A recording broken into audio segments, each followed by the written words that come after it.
Welcome back mga kabudingking. Meron ulit tayong i-repair and hopefully pagawa natin to. Kakachat lang sa atin ng may-ari nito, taga rito lang din sa Nabotas. Sabi niya ayaw daw mag-power, ayaw daw mag-on pag kiniklik yung power button. Sabi ko sa kanya, kapag ba nakasaksak yung computer, is meron bang light indicator? Sabi niya meron daw. Ang sabi niya baka raw problema nito is power supply. So kung meron naman siyang light indicator, sa tingin ko okay ang power supply, pero syempre pwede pa rin tayong magkamali. So yung laptop niya is gaming, yung computer niya is gaming PC. So ayan, makikita nyo yung video card niya is naka gigabyte, tapos TUF gaming. Alam ko sa TUF Asus. So yun, meron siyang magandang message dito, John 3:16. Anyways, another day na naman tayo and another repair. Hopefully magawa natin to. So ni-ready ko na yan. Naka-ready na yung power cord nya. Naka-on na. Ipe-press lang natin yung power button, but before natin siya i-press, kung mapapansin nyo, mayroon siyang ilaw. Ayun nagpapalit-palit ng ilaw. Diba? Ibig sabihin, may standby voltage siya. Check na lang natin. Press ko yung power button Press natin yung power button. So walang nangyayari. Pag i-press natin yung power button, walang nangyayari. Isa pa, sabi rin sa atin ni customer, nirekta niya na raw to. Doon na siya sa doon na raw siya sa motherboard na nagpe-press ng power button, hindi na rito. Pero wala pa rin nangyayari. Ngayon, tingnan natin kung power supply ba talaga issue nito. So ready na natin yung camera. Kailangan natin siyang buksan para malaman natin. Tanggalin ko muna tong tanggalin muna natin yung saksak. I-ready ko lang yung camera natin.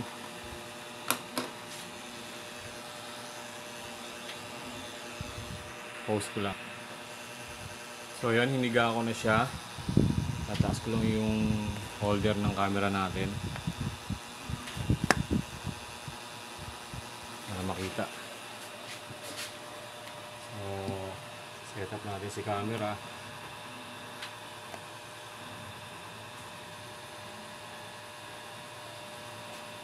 Gawin muna natin, check muna tayo sa PC niya.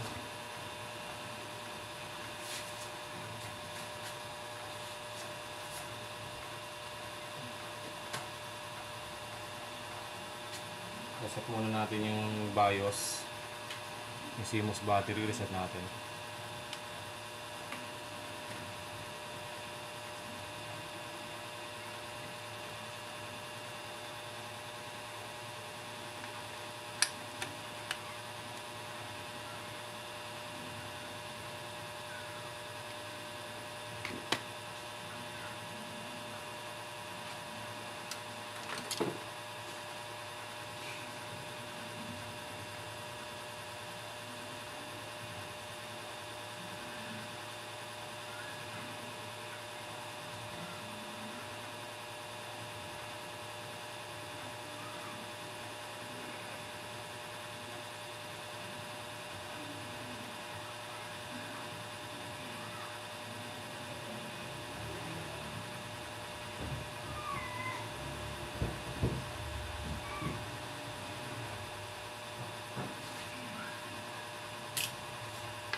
Press natin yung power button. So ginawa natin, nag-reset muna tayo ng sapa.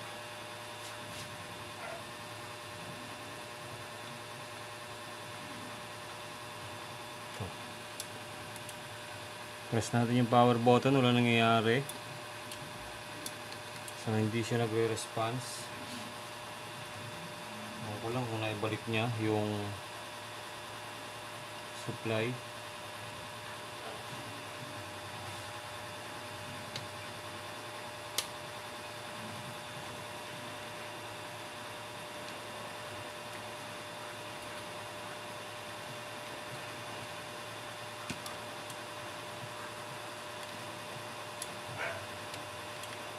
Wala talaga. So, tanggalin natin. Unti-unti tayong magtanggal ng pyesa niya. So natanggal ko na yung saksak.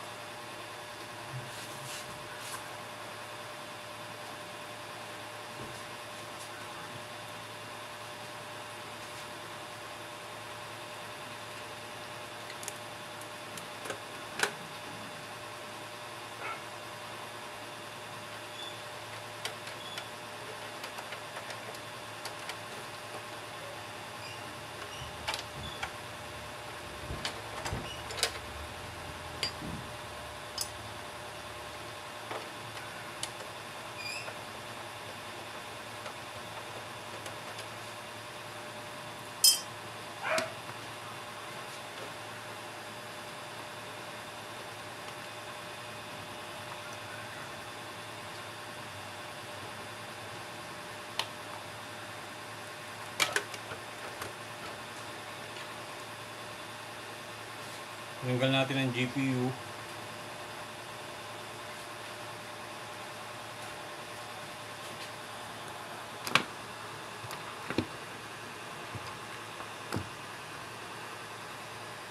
So natanggal natin ang GPU.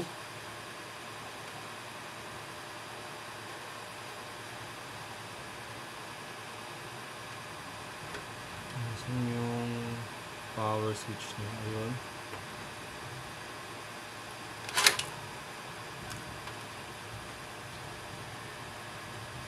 Nasaan to?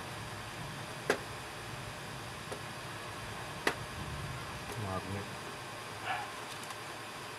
Tanggal natin yung power switch. Try muna natin siyang buhayin ulit.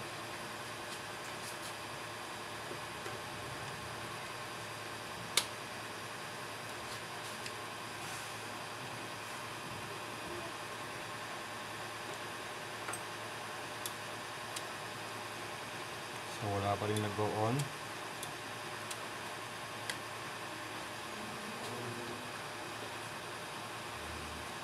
Tanggal na CMOS battery, tanggal na GPU. So try natin tanggalin ng RAM.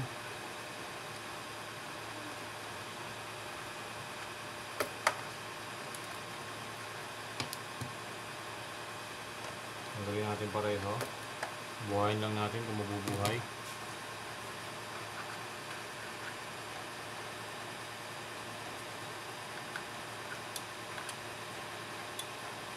Wala pa rin.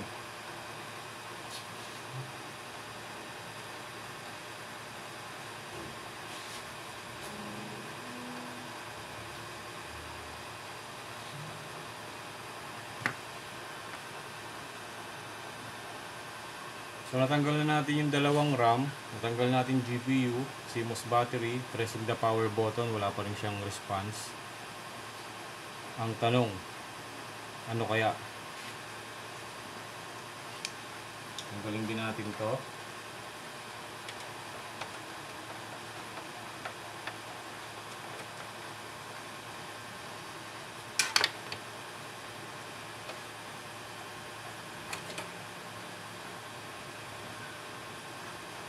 Inuumido siya oh. Kasi ang alam ko, ang bahay nila nasa tabi ng dagat eh. Inuumido. Yung SSD tinanggal din natin. Press natin power button.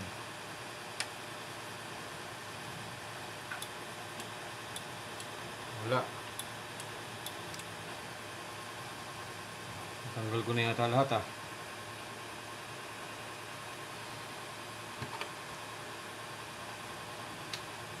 Ayan natin ito.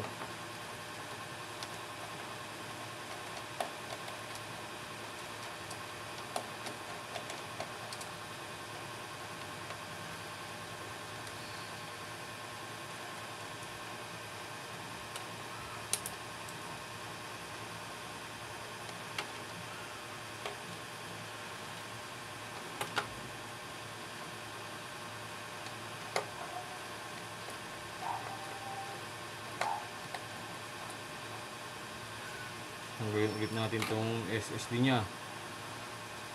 Another SSD.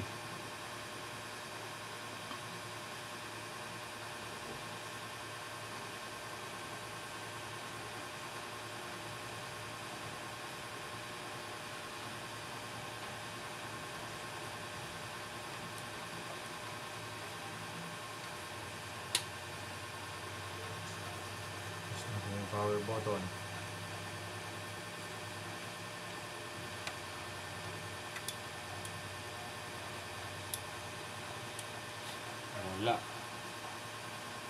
Wala na tayong matatanggal dito maliban sa CPU.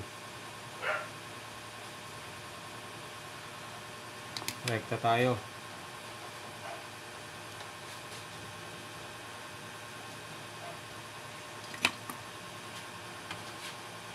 Tanggalin muna natin itong mga ano yan.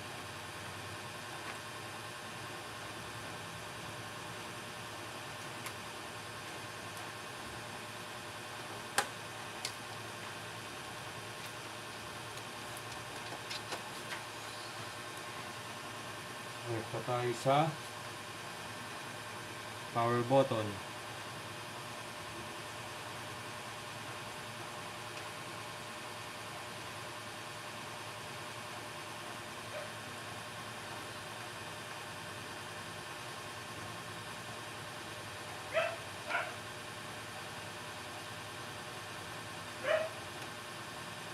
Wala pa rin.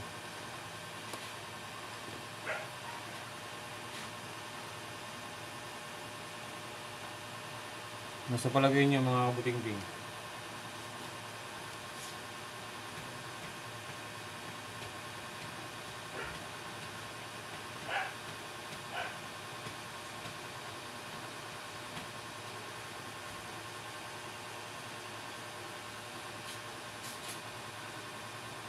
Mayroon naman siyang light indicator eh. Try natin gumamit ng ibang supply.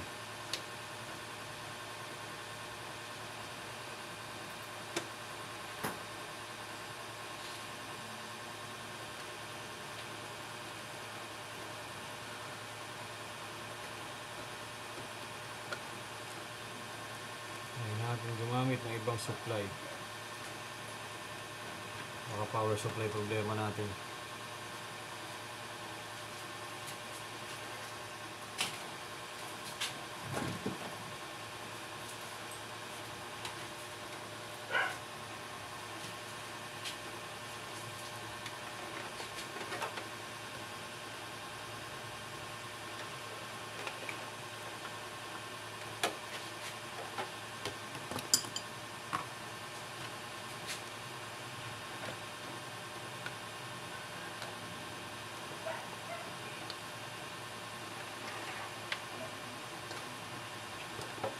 Ito 80.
Kaya natin dito isaksak.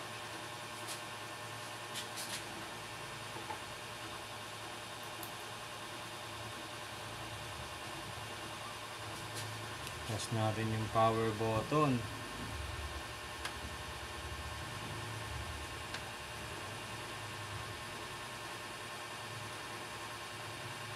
Naku, ayaw din. Mukhang may problema tayo sa board.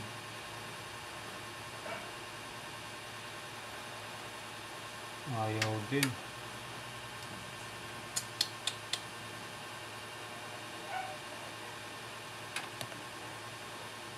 Goods naman tong power supply ko na to.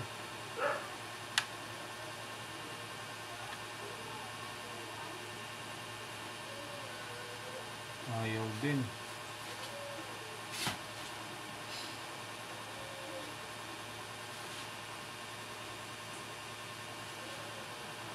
May ilaw naman eh, oh.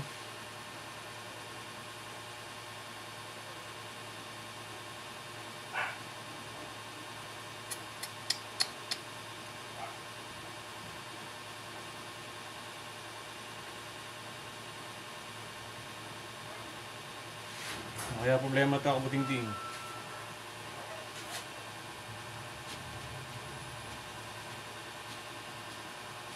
Nakarekta na tayo dito sa ano niya, power button eh. Dapat iikot na to. Wala eh. Yung fan niya dapat umiikot na yan. Wala eh.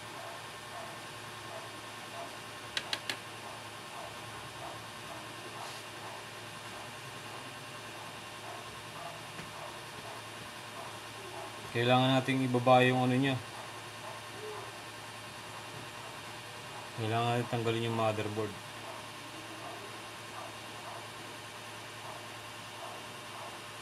Rekta na tayo sa power button.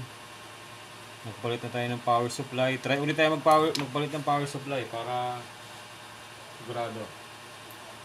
Pero kasi itong power supply ko nito buo to eh.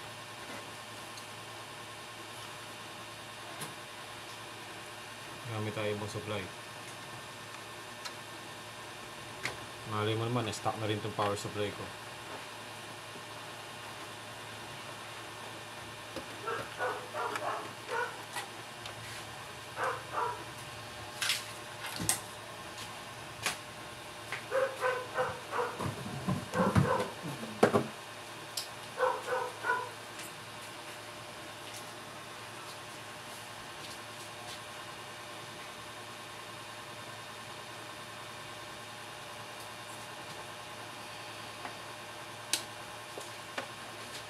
May tayo ibang power supply.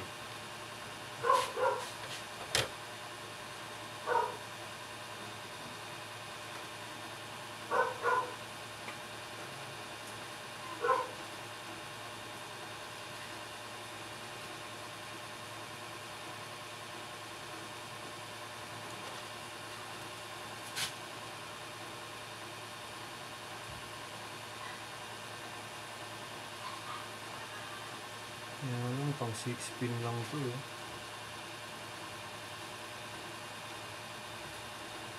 Ba kaya ito?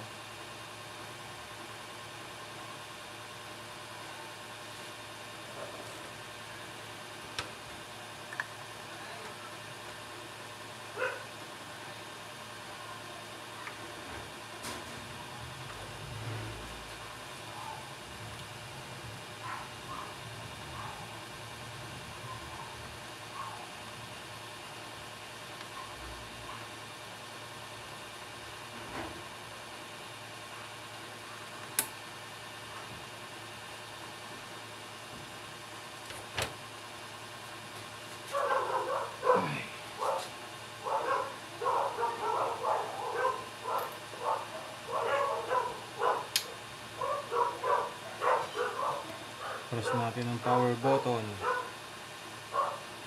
Pag wala pa rin, wala pa rin. Wala pa rin siyang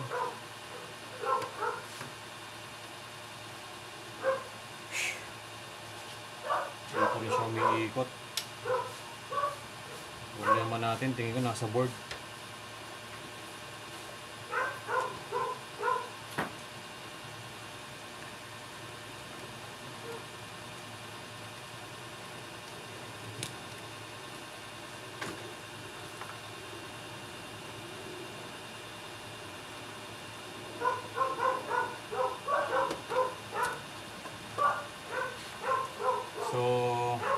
Dalawang power supply ko tinest ko sa kanya, wala pa rin. Ibig sabihin, posible buo yung power supply niya. Kaya lang, yung supply galing sa power supply, papasok siya sa motherboard. Pagdating doon, wala na. Manipulated na siya ng error. Meron na siyang problema. So, ang gagawin natin dito, babaklasin natin lahat to. Ilalabas natin yung motherboard niya. Okay? So, ipopost ko na lang muna ulit para hindi mahaba ang video. Tsaka inform ko rin kay client natin.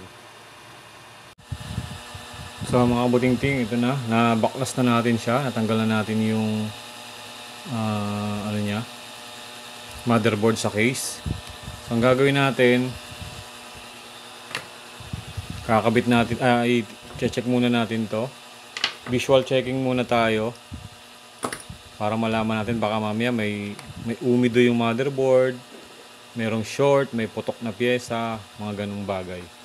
Although meron tayong nakikitang light indicator, hindi ibig sabihin na kahit na may light indicator walang shorted or walang pumutok or walang leak na pyesa. Kaya dito tayo magpo-proceed sa motherboard. Pero kung wala tayong makita, check din natin tong itong CPU niya. Tingnan natin, baka may problema rin CPU. Okay?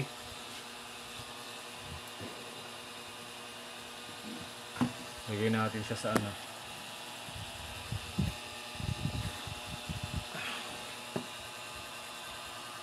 dyan.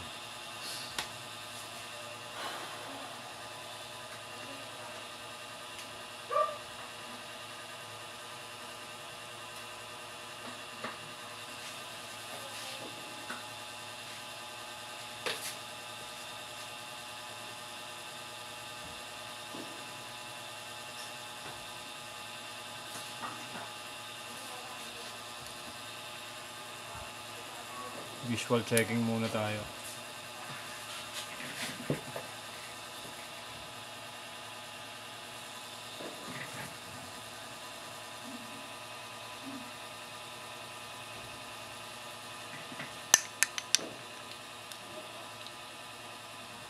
Wala pa, tinanggal din natin tong cover na to. Wait lang.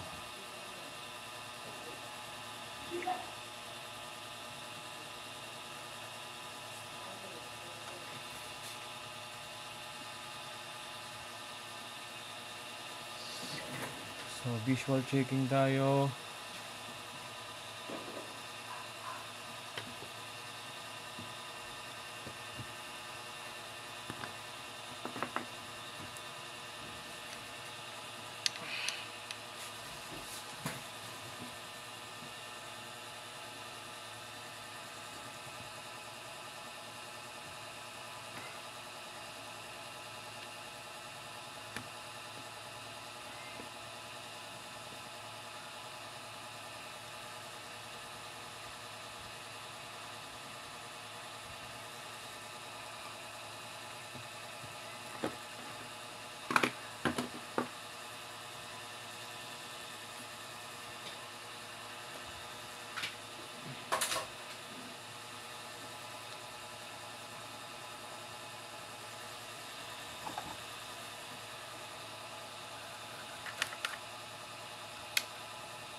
Natin, baka mayroon tayong makikitang piyesang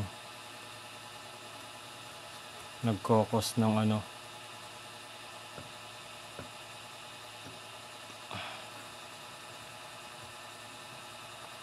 nagkokos ng problema.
Parang nagmo-moist siya. Oh. Parang nagmo-moist.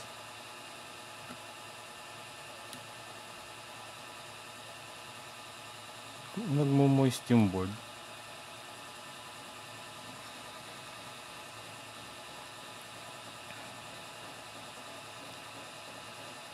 Ito.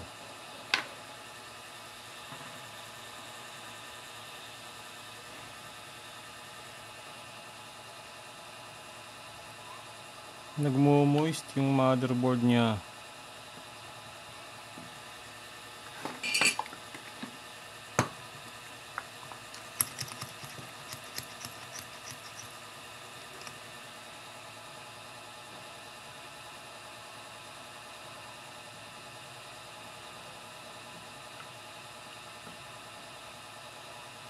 Bakit kaya nagmo-moist to?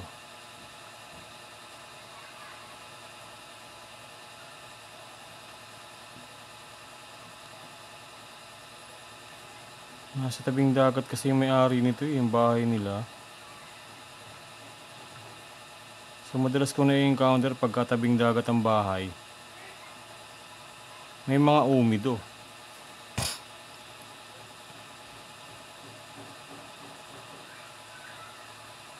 Pero ito sa nakikita ko, wala pa akong nakikita ang umido. Ito yung bias chips niya.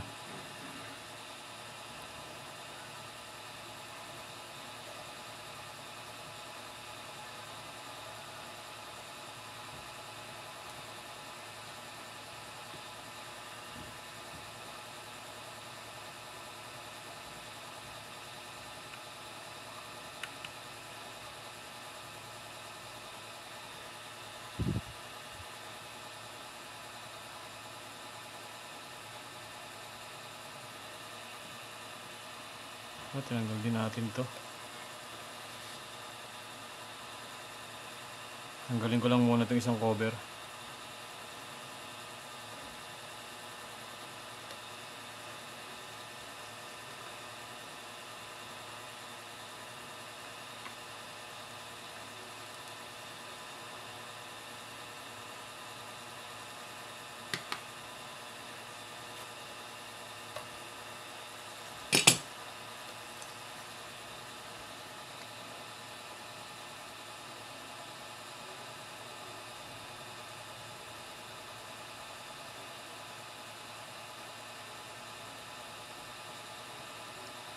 Nagmo-moist.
So far wala pa tayong nakikitang umido, pero moist meron.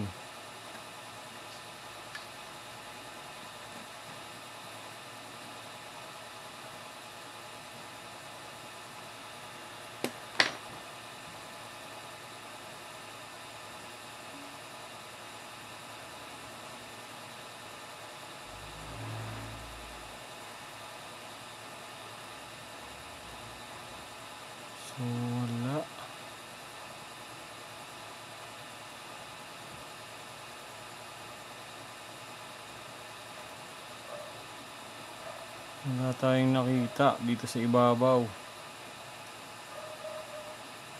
Kumbaga visual inspection muna tayo. Yung ginagawa natin ngayon, chinecheck natin baka mayroong piyesang may kinapitan ng umido o di kaya mayroong pumutok, di kaya may putol na linya.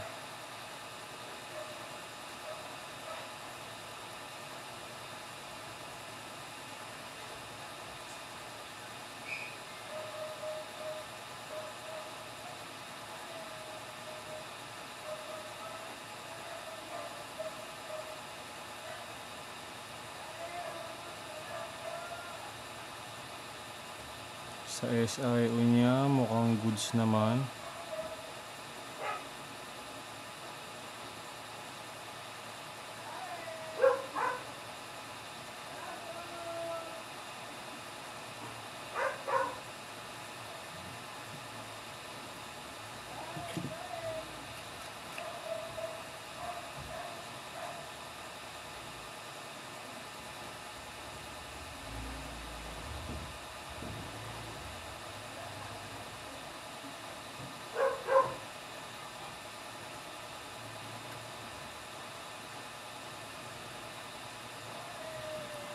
Sa kabila, tingnan natin sa likod, baka mayroon din sa likod.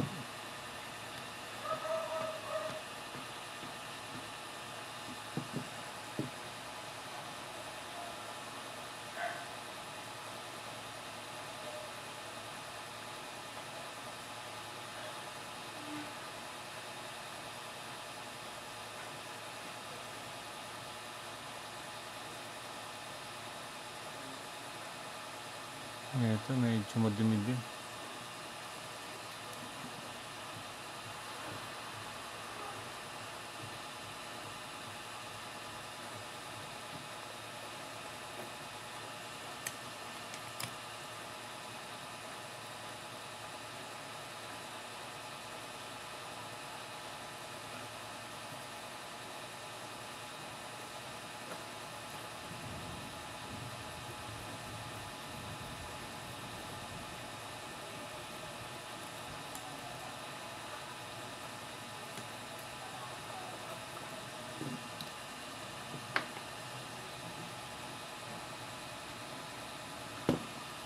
Testeran nga natin, baka mamaya may shorted eh.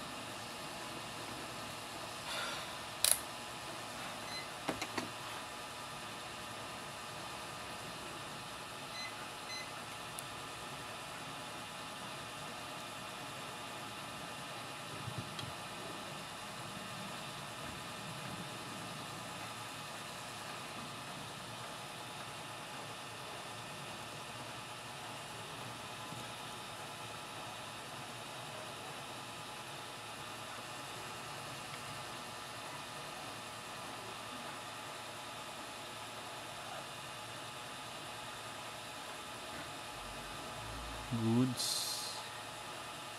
Good siya. Good.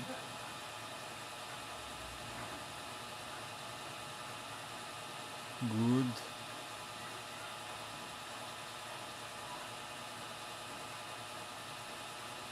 Good.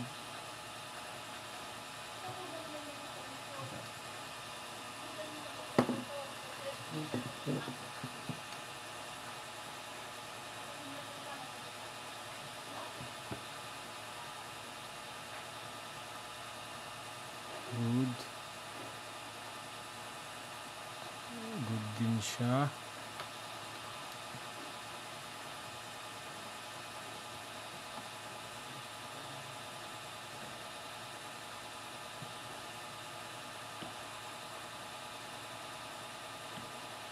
Good.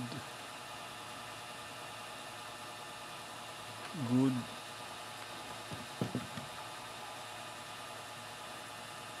Okay. Good. Good. Good.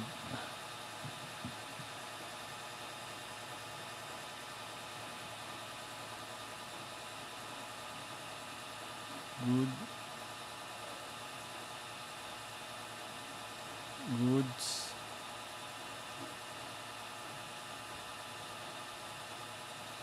Good.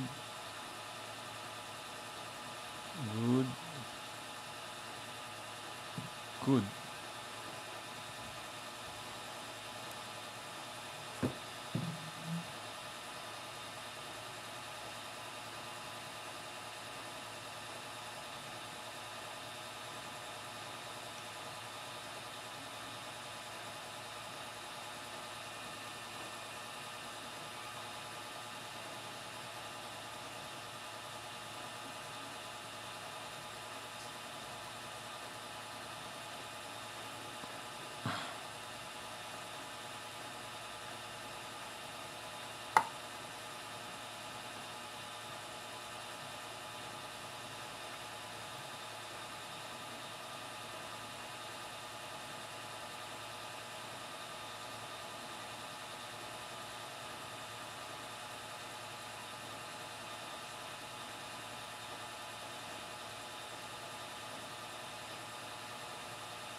Yung pyesa sa likod, good naman. Wala tayong nakakitang shorted.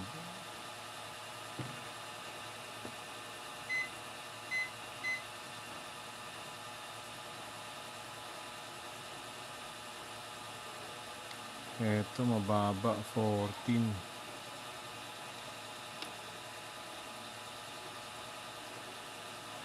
16. Saan ba ito nakadikit?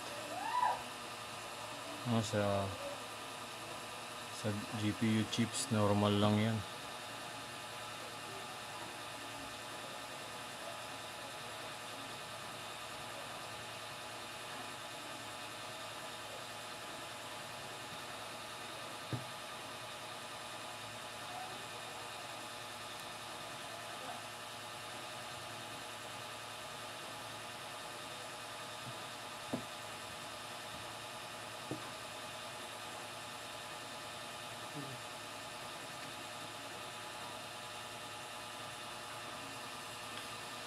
Yung sa likod, wala tayong nakitang shorted na pyesa. Pero dito sa harap, tingnan natin kung may makikita tayong hindi magandang reading.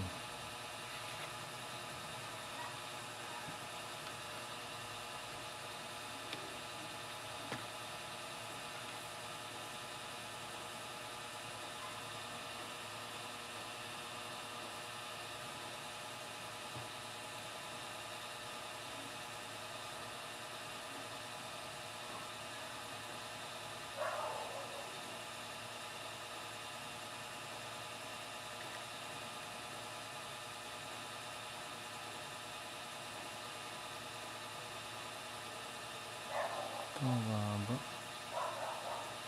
140.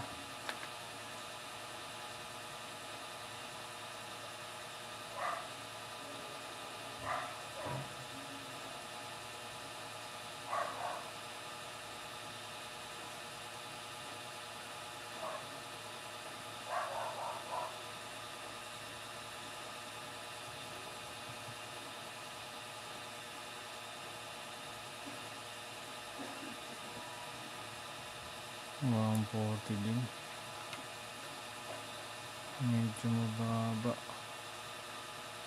Pero carry na.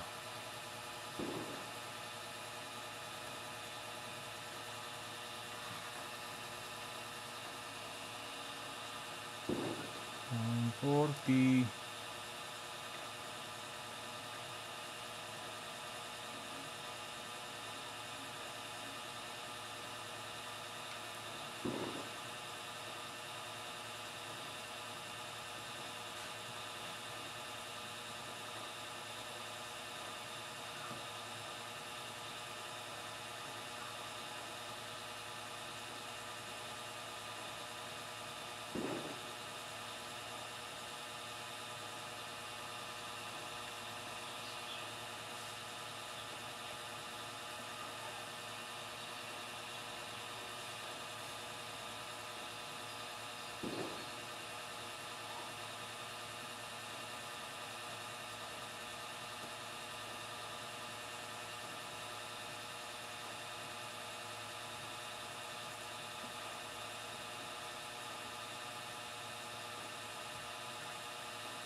Good din siya.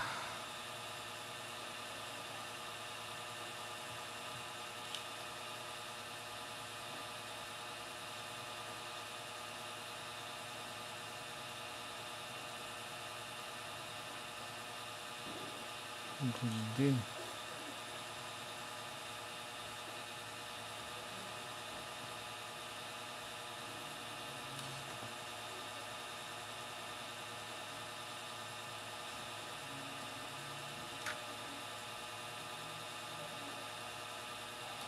Good.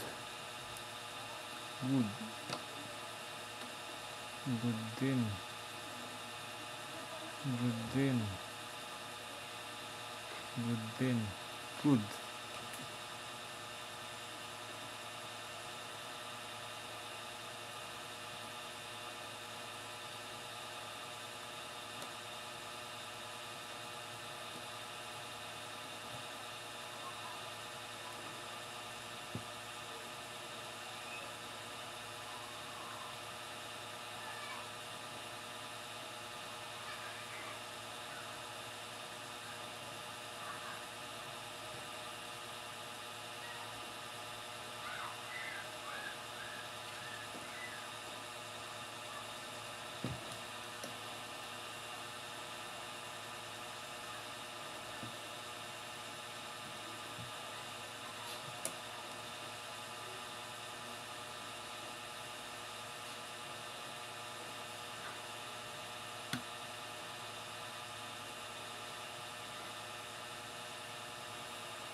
Tiyagaan lang to mga kabutingting.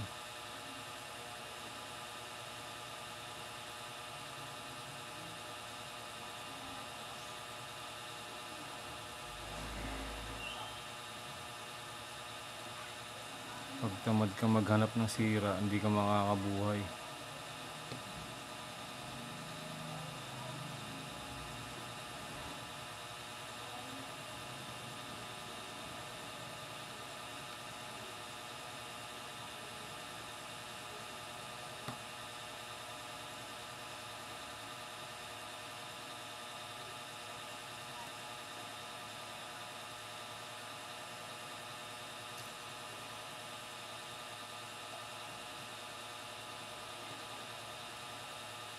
Shorted to.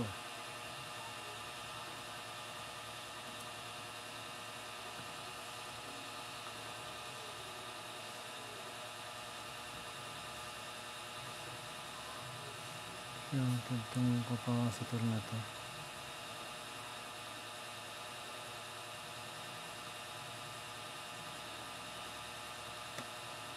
Pero ang liit eh.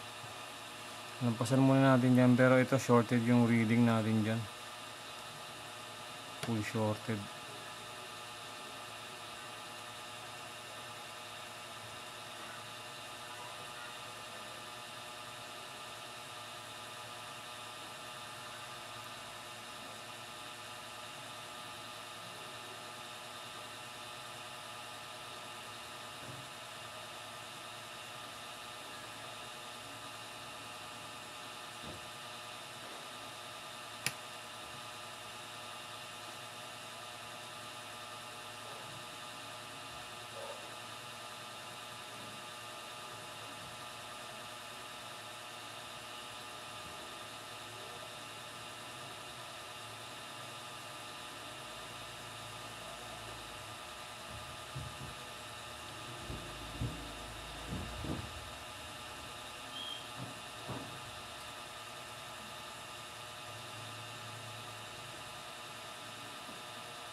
Mahirap maghanap ng sira.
Full shorted to.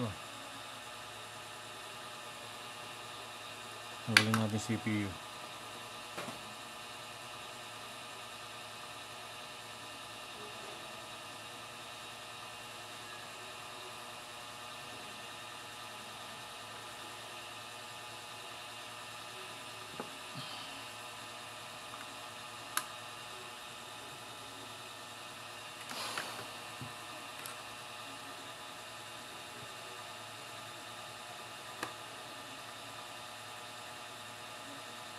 Nawala yung short.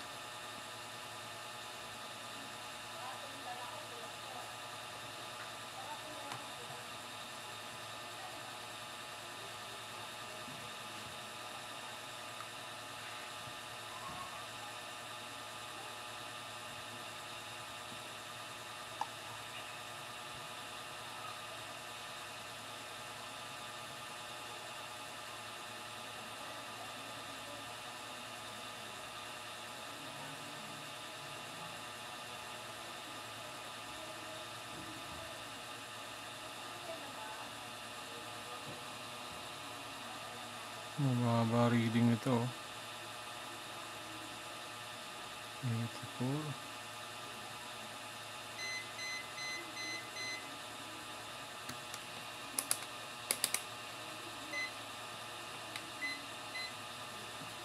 Mababa reading dito.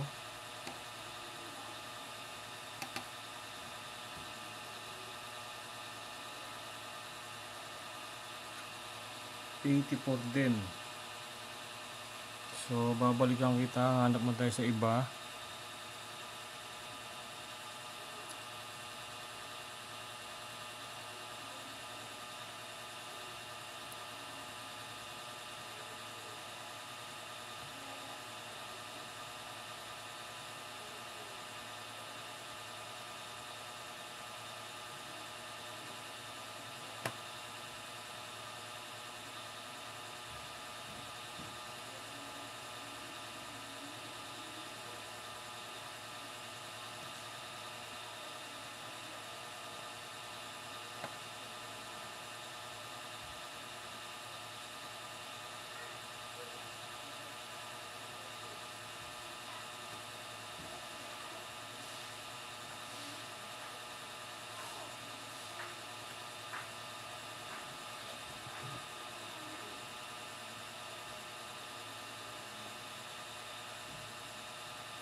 Ay, ay, ay.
So, sa ating masusing pag-iimbestiga, meron tayong nakitang full shorted, pero ang liit lang nito para mag-short siya eh.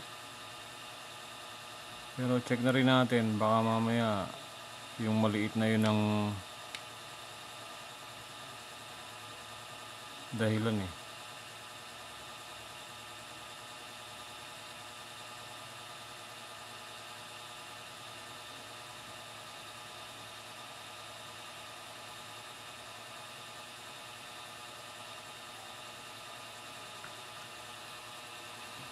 Ito lang yung nakita kong problema sa kanya, isang maliit na capacitor eh. Full shorted.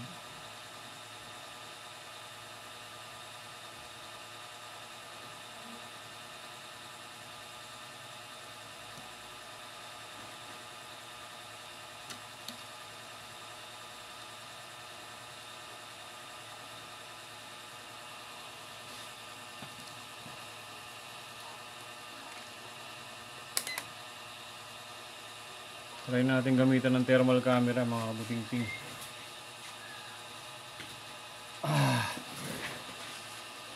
Baka mahuli natin yung problema. Pero based sa aking tingin,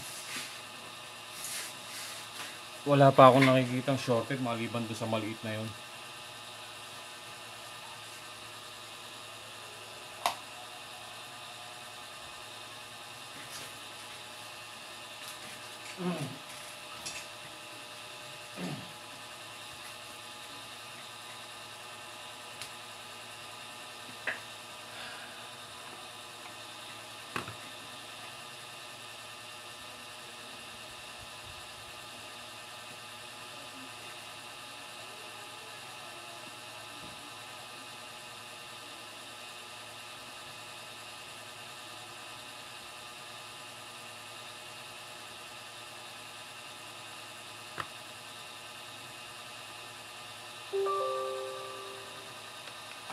Kabit natin siya sa thermal camera. Baka mahuli natin yung problema.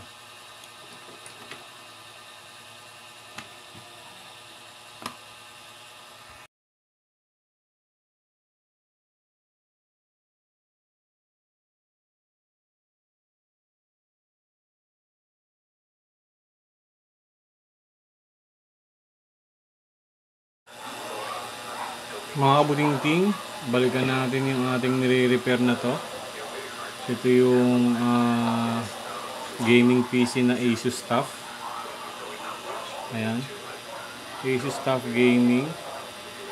Ang problema nito ay umiinit yung ito, malaking IC na yan. Ang tawag dito ay SIO chips. Umiinit siya. Yan.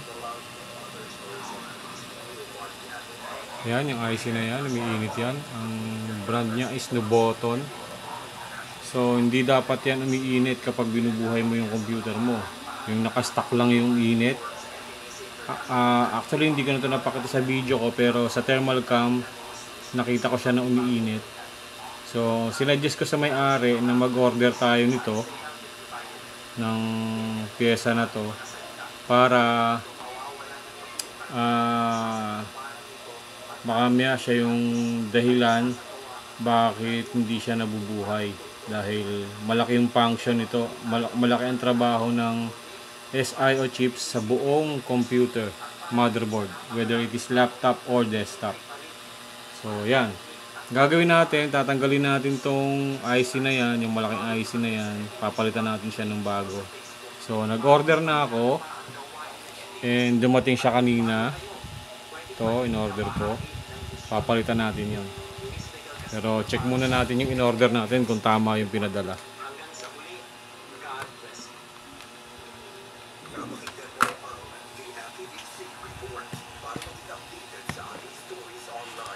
Subscribe na sa ating YouTube channel at i-follow ang ating Facebook at MEBC.ph. Buksan natin.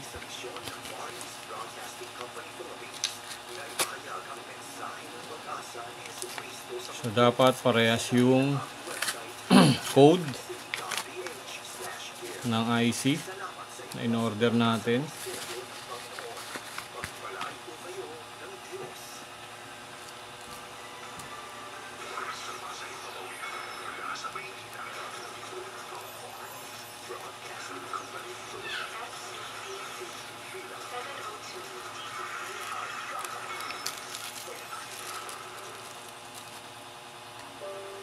So ito na yung IC na in-order natin. Tingnan natin dito sa yan.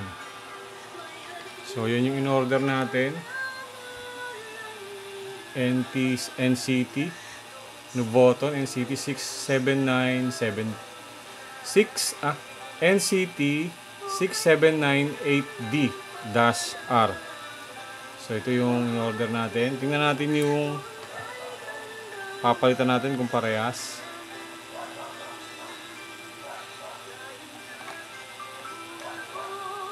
Yan.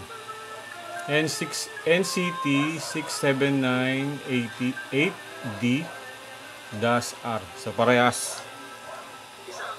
Tama naman yung pinadala sa atin ng seller. Actually, suki na natin yung seller na yon from China. Doon tayo lagi nag-order pag may mga kailangan tayong IC.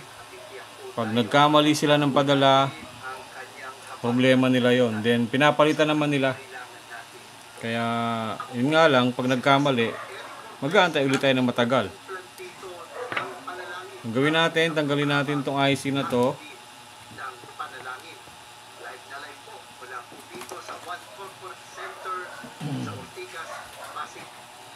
Ako po, ang inyong hardinero tuwing araw po ng Martes dito po sa 702 DCAS FEBC Radio TV, Agapay ng Sambayanan. At tayo po ay napapanood din sa Channel 185 ng Signal Cable sa pakikipagtulungan po ng GCTV at Lighthouse Media Ministry. Kapatid, kung sinisimulan natin ang ating araw sa kape, maganda rin simulan natin ang ating araw sa kasulatan at sa pagtulog po sa Kanya sa pananalangin. So, lagyan natin siya ng kinakaharap, ano ba po yung ating mga hamon. Maganda po na harapin natin ang araw ng may pananalangin. lagyan natin siya ng flux. At sa ating pagsisimula, tayo po ay manalangin.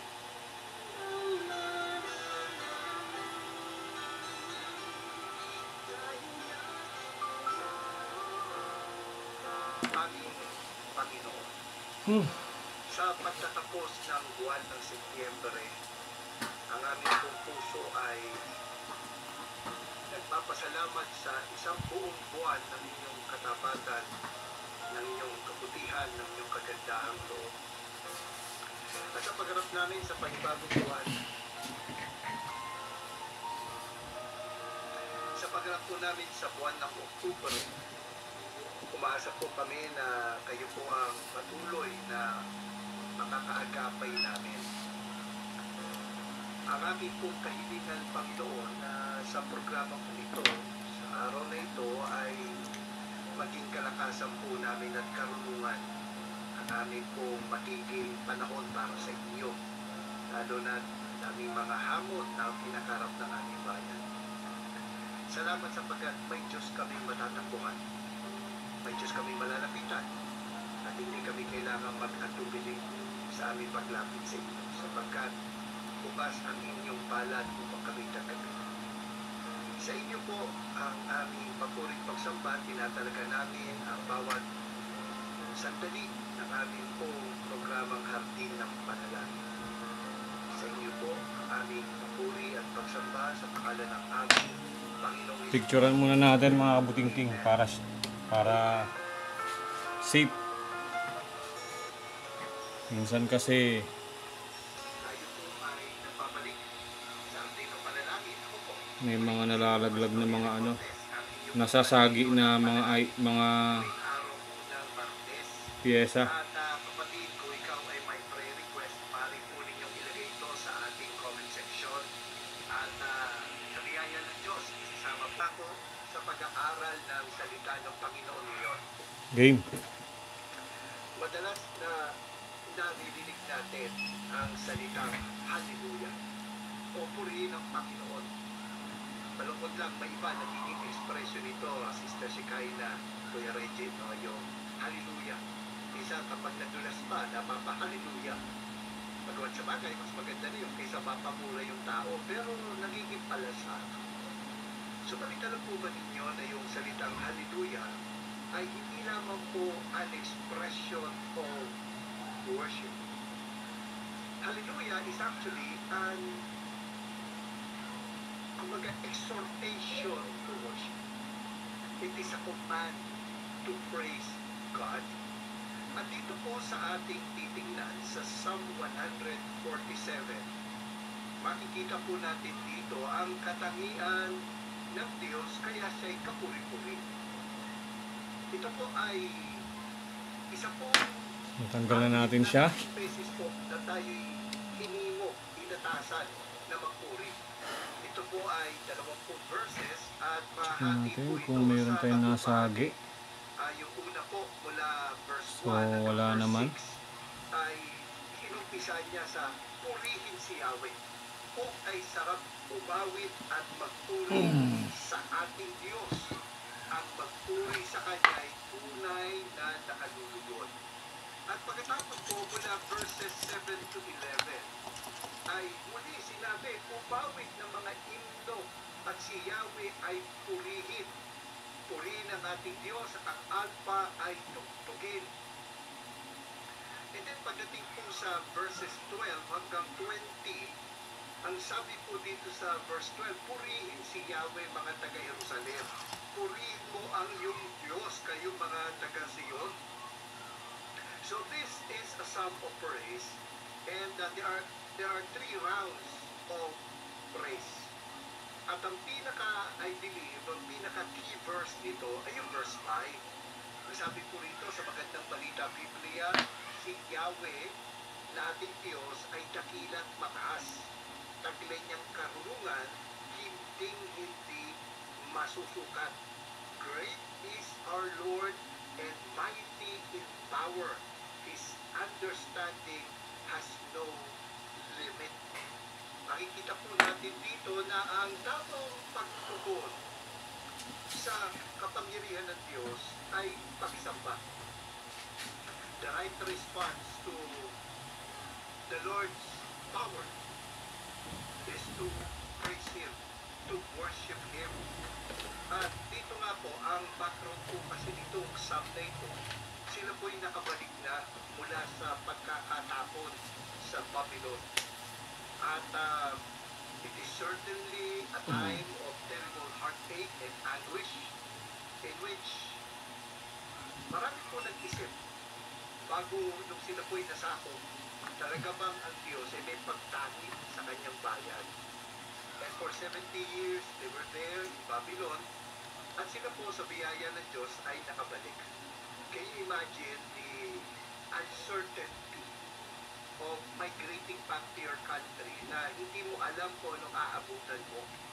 Kung meron ka pang matitirhan, makukunan ng trabaho, mapag-aaralan ng iyong anak, kumbaga, it was a time of anguish. Kaya nga po, pag binasa po natin, ang context nga nito yung pagbabalik nila. Ang sabi nga, ang lungsod ng Jerusalem muli niyang ibabalik sa kanyang mga lingkod na natapon at nalupig.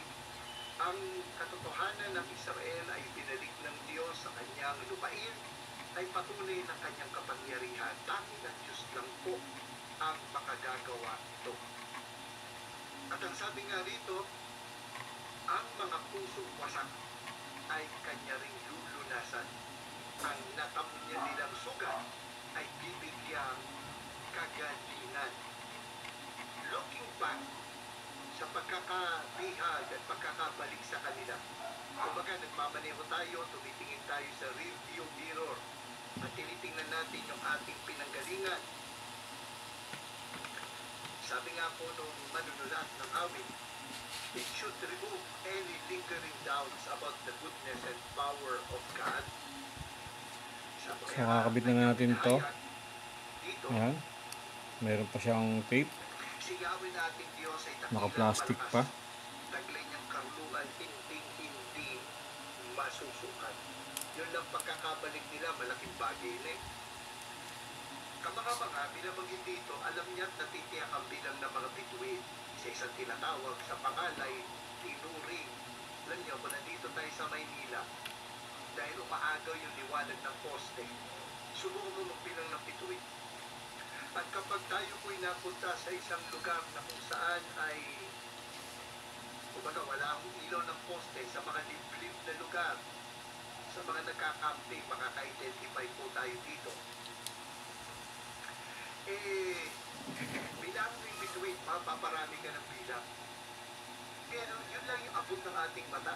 Iba pa kapag katulad ng ginawa ng Amerika na itinutok ang Hubble telescope. Nakaka-overwhelm na pag tinignan po natin kung tutusin, kinumpara sa pinakamalapit na bituin, ang ating araw ay parang speck of dust lang.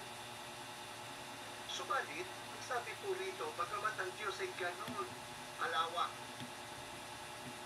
ang sabi pa rin, He has time to heal the broken-hearted and to bind their wounds. Na tayo po na mga nagpapakumbaba sa Kanya, may panahon ng Diyos na tayo'y itaas. Ngunit kapag tayo nagyabang, sabi po rito sa verse 6, tao mapagpakumbabay, siya niyang itataas. Ngunit lahat ng mayabang sa lupa ay ibabagsak. Can you imagine a God that is so powerful? If God was enough to number the stars, He was certainly great enough to heal our broken hearts. And it is affirmed dito po sa verse 5 that He possesses both the power and the understanding to do so. Alam ng Diyos ang pinakakaiputuran ng ating kalungkutan at may kakayanan siya na tayo'y bigyan ng kaayuhan. And in addition to having the power to heal our broken hearts, sabi nga po ni Roger Ellsworth sa kanyang opening of Psalms, God has the heart to lift the humble. Kaya nga po mga kapatid, sa ating pagbubulay-bulay sa kapangyarihan ng Diyos, tumulo po tayo sa Kanya kahit na yung mga panahon Medyo mahirap mag-ano nito, mga kabutingting. Lalo na dapat lumapit tayo sa Diyos na tayo'y sugatan. So mga kabutingting, ito yung ginagawa nating gaming PC. Kukontinue lang natin siya. And ang main problem nito ay yung SIO niya is may problema. Then saan na ba yung SIO nito? Tanggal ko na yung SIO nito eh. Napalitan na natin. So anyways, explain ko na lang sa inyo. Ngayon bine-burn test ko siya dahil buhay na po yung ano natin. Buhay na yung gaming PC. Ito yung Asus TUF Gaming. Ayan. So ang main problem nito kaya siya hindi nagdidiretso sa pag ipipress mo yung power button. May problema po tayo sa SIO. So umiinit siya. Then ang ginawa natin, nagsabi tayo kay customer na bilhan natin ng pyesa ng SIO chips. Pumayag naman sa atin yung ano. Kasi ang mahal pa pala ng ano nito. Ang mahal pa ng motherboard nito. Nag-check ako sa Shopee. Nasa 6,500 o ano 6 to 7,000 pa. Motherboard lang. So, sinabi ko sa kanya, since ang problema natin ay motherboard, 50-50 chances na mabubuhay natin to. Hindi ko ginagaranti na kaya nating mabuhay. Pero, kung mabuhay natin, hindi mas maganda, magkano lang yung binili kong ano, pina-order ko sa kanyang pyesa. 560 plus, 61, ganun. Yun lang yung in-order niya. Tapos, akala ko nung right after natin ma-order yon at ikinabit natin yung SIO, hindi ko na siya naipakita sa video kasi sobrang haba nito ng repair na to. So, kinukwento ko na lang sa inyo para alam nyo kung ano yung history ng computer na to. Right after nating palitan ng SIO, umikot na siya. Umikot na yung fan. Akala ko buhay na. Nagkaroon na siya ng ilaw sa memory. Akala ko buhay na. Tapos umiikot na rin tong video card niya. Pero ang ikot ng video card niya is ano lang, mahina lang, mabagal lang. Tapos hindi sila sabay-sabay. Pero walang display. Sabi ko, baka ang problema nito ay sa SIO dahil pinalitan natin. Pero makikita nyo naman sa tawag ito, sa thermal cam natin na maraming umiinit sa kanya aside sa SIO. Kaya isasama ko sa post ng video na to yung umiinit na kasama sa kanya. Pero yung kasamang ng SI yung umiinit, yung katapat nun na mukha siyang MOSFET IC pero voltage voltage regulator sa 3 volts. Yun yung pinagdududahan ko rin. So ginawa ko, tinanggal ko siya. Tapos right after ko matanggal, binalik ko ulit. Nagka-display. Pero saglit lang. Nung nag-display siya, di binuhay ko ulit. Ayaw nang mabuhay. Naka-stuck lang yung yung hindi umiikot yung fan. So, to make the long story short, pinagdadahan ko na yung IC na yon, yung MOSFET na yon. Ginawa ko, nag-check ako ng voltage sa kanya. Instead of 3 volts, ang nakukuha ko lang is 1.2. Tapos babagsak ng 0.9, 0.8. Bumabagsak yung voltage niya. So ginawa ko, naghanap ako ng IC na 'yon. Naghanap ako dito sa scrapboard ko. Wala na akong makita. Buti na lang meron akong last na motherboard which is Asus din na pareho ng IC. So kinabit ko 'yon. Then right after kong ikabit, nabuhay na siya. Tapos dire-diretso ng ikot ng fan ng GPU. So ito na siya ngayon. Tinetest na lang natin para malaman natin kung magkakaproblema tayo. So ngayon ang testing natin ay nasa, yan kung mapapansin nyo sa time niya, 17 minutes na siyang tumatakbo. At wala pa tayo nagiging problem. So ito yung Asus TUF Gaming na PC na dinala sa atin. Sa tingin ko fixed na kasi may display na tayo, wala na tayong na-encounter na problem. So, yun lang po mga kabuting-ting. Again, kung meron po kayong mga computer problem, desktop yan, laptop, or cellphone, pwede kayo mag-message sa ating YouTube channel. Makikita ko naman po yung mga messages nyo. So, daily po tayo nagbabasa. Kung di man po ako nakakapag-reply sa iba, pasensya na po. Pero, we'll try our best para po ma-replyan ko po kayo. Tawag nito, kung nasa Metro Manila po kayo, pwede po kayo magpadala ng computer nyo or desktop or laptop using Lalamove or Grab or any courier na pwedeng ipadala sa akin. Pwede naman po. Basta along Metro Manila. Sagot nyo po ang shipping, back and forth. Then kapag na-repair natin yung computer nyo, ang payment natin is through GCash. Then bago ko po siya i-release at ipadala sa inyo, you need to pay po muna dun sa ating repair. Saka ko po siya ipapadala sa inyo. Ganun, so same as sa nasa mga province, ganun din po. Kung malayo po sa province, sagot niyo po ang shipping, back and forth. Once na ma-repair natin, GCash payment, then pag na-settle nyo na po yung payment, saka po ipapadala sa inyo yung mga computers and gadgets nyo. So yun lang po mga kabuting-ting. Maraming salamat po and have a nice day po. So meron pa tayong mga next na mga repair, paantay na lang po at i-upload po natin yan. So maraming salamat and have a nice day po. Goods na siya. Bye bye.